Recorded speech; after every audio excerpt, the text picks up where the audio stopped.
Hey, welcome to Slugatronic. Up now we're going to do an unboxing. This is 2 years in the making. It's October 2022 and I got on the waiting list almost 2 years ago to the day, October 2020. So this is the NuRAD MIDI wind controller from Berglund Instruments, and these have been very slow production. So if you're wanting one, just get on the list and wait a while. If you're very lucky, Patchman Music in the United States is a reseller, and I think there are some other resellers around the world. So if you get very lucky, you might find one of those with one in stock. We're not going to find a used one at this point. Very rarely would come up for sale, I think. This is one of the Cadillac kind of brands of wind controller. Years ago, I played EWI 4000 and haven't been doing that too much lately. But saw some reviews of this and really looked intriguing, so I just started saving some pennies, and today's the day. So today we're going to kind of just look what comes in the box. I'm going to try and hook it up to an iPad synth. Not too concerned about the sound today, just trying to get it playing. So let's see what happens here. All right, so inside the box, first of all, we have a little accessory pack, looks like. So inside here, you've got a kind of a hand brace, I guess you'd call that. Also looks like a neck strap. User's guide. A USB cord. And I'm not sure what this little pack is. Looks like some little replacement O-rings, little replacement parts, I'm guessing. Okay, also, so I ordered it with the wireless MIDI option. So this is the MIDI beam. Won't try that today. All right, controller itself does have a little bit of heft to it compared to acoustic instruments. Compare just holding up the EWI here. Definitely feels a little bit lighter than the EWI. And the EWI I always use with the neck strap, and I suppose, I'm guessing I will with this. Today I might not bother, but just for a little demo. But it's not all that heavy, but I think let's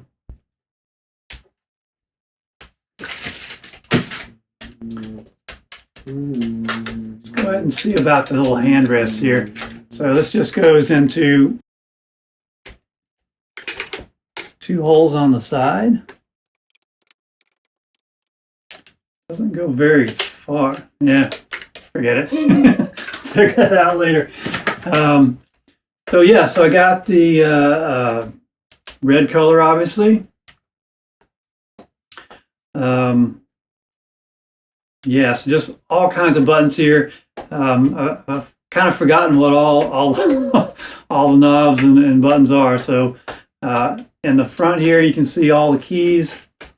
So you've got kind of your standard 3 on top, 3 on bottom keys, and then you've got lots of pinky keys to move up and down. And yeah, I'm not sure what these other keys are either, so we'll have to dig out the fingering chart and figure out what's going on there. On the back side, looks like a little attachment point for the neck strap. Octave rollers, kind of similar to EWI. There's a strip on the back. I'm sure that's some kind of continuous controller. Again, today I'm not trying to go through all the features. Maybe we'll come back with a kind of a blow-by-blow of all the little things on here. Very well put together. Very kind of sleek, if you will. So, I tell you what, got a little tape over the on-off switch, and a little bit of piece of plastic there. I think it's just to keep the switch from moving during transport. All right, so that's your on-off switch. Now, today, I'm going to see how this works with the wired MIDI. All right, little mouthpiece there.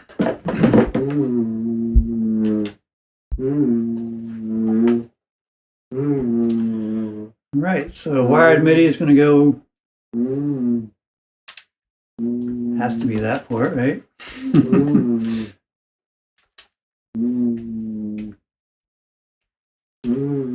Go right onto this little port on the left-hand side. Really? A snug fit there. Like I said, we're going to try the iPad here. All right, so I know I'm on USB power. As soon as I plug that in, I start getting some little lights on the NuRAD.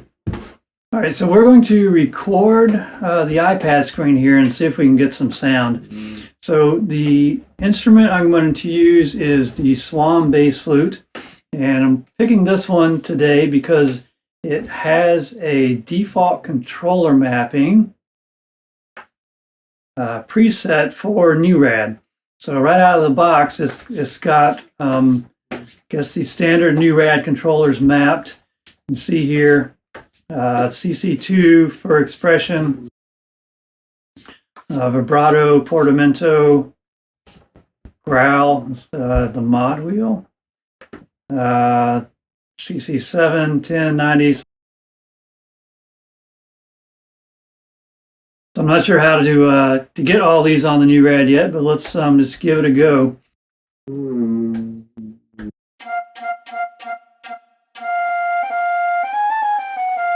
Hey, so we're getting sound. Now hopefully we'll get the full sound recorded in the app here. If not, you'll just get what comes through the camera.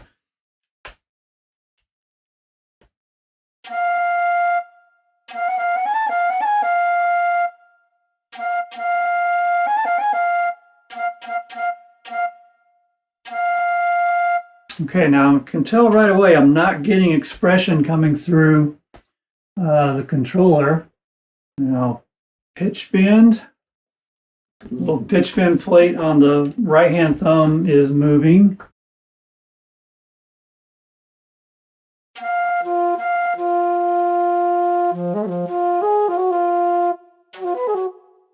Velocity is pegged to the top, so I'm not sure if I'm getting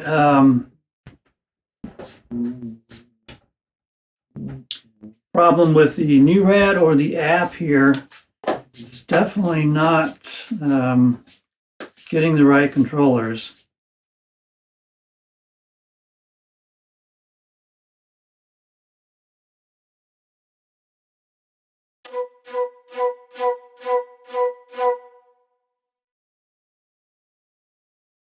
I was able to MIDI learn whatever it's putting out on the breath control.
Okay, so definitely works out of the box. The CCs are a little bit weird, so I'm definitely gonna have to read the manual and get this set up and come back. A few other things just right off the bat. Doesn't feel as weird as I thought it was going to with the breath control. So this is a completely closed system, kind of like the EWI, I guess, but a little bit of wind will go through the EWI. And I've been playing a lot of rim-blown flutes, acoustic flutes, which have almost no back pressure. So this one has a lot of back pressure.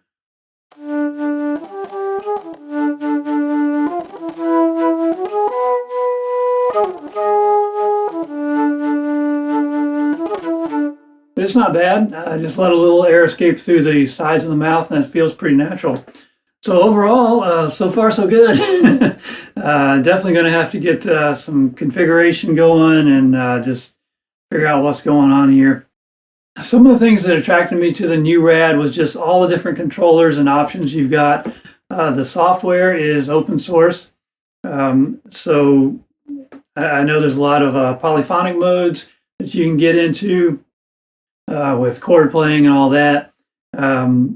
And if you want different fingering systems, it comes with a lot of different fingering modes. But like I said, the firmware is open source. If I wanted to program a new one, like Native American flute, chow, something like that, the code is there, so I think I could do that. I will say the only negative about the whole experience was, one, just the weight. And I was hoping for a few more customization options. To be honest, I'd ask about some options like different colors for the different panels and things. So that would be nice. Also ask about having a custom logo put on the front here. It's a very handsome logo with Berglund Instruments. But I'd ask about was there a way to get a custom etching there, like the Fluketronic logo? And that is not available at this time, just with their manufacturing process. So those are, very minor things, aesthetic things. Would be so far the only thing I can think of to improve on the NuRAD. But obviously, we'll have more opinions as we go here. And so I think that's all for today. Thanks for watching, and more to come for sure.